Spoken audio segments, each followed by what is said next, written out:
justice. Everyone carries a gun in Texas.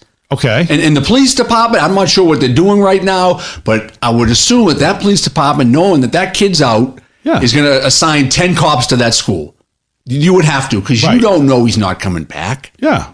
You don't. Parents might not even send their kids to school. I'm surprised people haven't gone to the house and dragged them out of that house. Yeah, I don't. It's because now here's the thing. Everybody can carry, but isn't part of the whole in gun states and heavy gun states isn't part of the whole deal that the gun is a deterrent, and the whole idea is you don't pull a gun unless you have to. In gun states, most people are responsible. Most gun owners in those type like New Hampshire, Maine, Montana, hunting states. Yeah.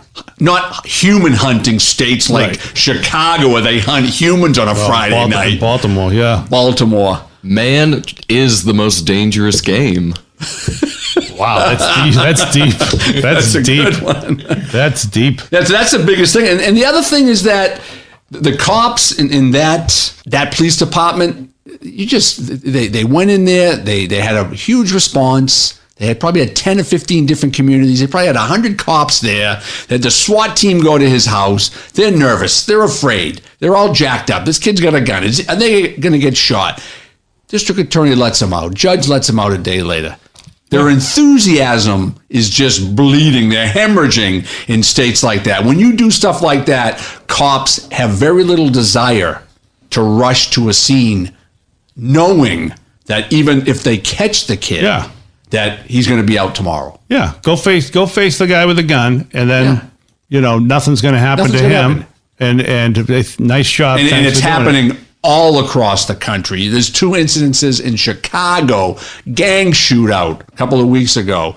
Yeah, 5 kids. One of them gets shot. The district attorney lets them go. Mutual combat. Yeah. That's amazing. Same thing in Chicago. A couple of teenagers have a fight. One of the kids pulls out a knife, kills the kid. No charges. Mutual combat. What is that? That emboldens criminals, especially in Chicago where there's 80 people shot a week, 10 people murdered every week, if not more. And they're doing that, and they're letting the school shooter just walk free. Hey, it's your kid, it's your community, it's your safety. The cops are safe. You want to know why cops are safe? Because what do we got? We got guns. there's a lot of cops, and we protect each other. Right. And we protect each other's family. Okay. And if you're a friend of a cop, you're going to be protected. Really? I would. Yeah, Dave, you're my friend, but I'm not a cop anymore. But if I was, I'd help you out. Nathan's my friend. I got to make friends. I'm with not a cop anymore, but I'd probably help him out. No. Cops are a big group. Cops are a big, lack of a better term, we're a big positive gang that doesn't like to take any shit from people. You're a BPG? Yeah, big positive gang. A positive gang. Did you talk about that with Frankie Bravo? Yeah. When Frankie said that, yeah. Yeah, it was him that said it. That's true. So basically, it's like a gang that protects each other and won't cross the thin blue line. And look at all the trouble it's gotten us into. Yeah, I hear you. Anyway, slow-paced response. Is that a real term, or is that your term? No, that's kind of a real term. I mean, you see it in seasoned officers. I remember this, and the guy was a seasoned cop. He was probably on for 30 years, about ready to retire. We got a call one day. It was in the summer, armed robbery of like a 7-Eleven. So what do you see going down the street? You see the officer, the old guy. He's going down the main street about 35 miles an hour. And behind him is because I was a cop car behind him. Yeah. And everyone started passing him because he was only going 30. Yeah. So we all get there, all right? And he gets there like 30 seconds later, and the person has gone. And some of the younger guys, not necessarily myself, were saying, what are you doing? We could have caught the guy. It's like, hey, kid, what are you going to do? You're going to roll up? He's going to have a gun? He's going to shoot you or shoot at you? Yeah. All for what? Because he was stealing some scratch tickets and some money behind the counter at 7-Eleven. Slow response. Seasoned officers will do that. Yeah. And then now you piss them off, and they don't like how they're being treated. Yeah. You know, whether it be by the administration of a department or whether it be by the district attorney's office, you just might get that same slow response going to certain calls where you need them to go fast. Yeah. It's kind of a tricky dynamic.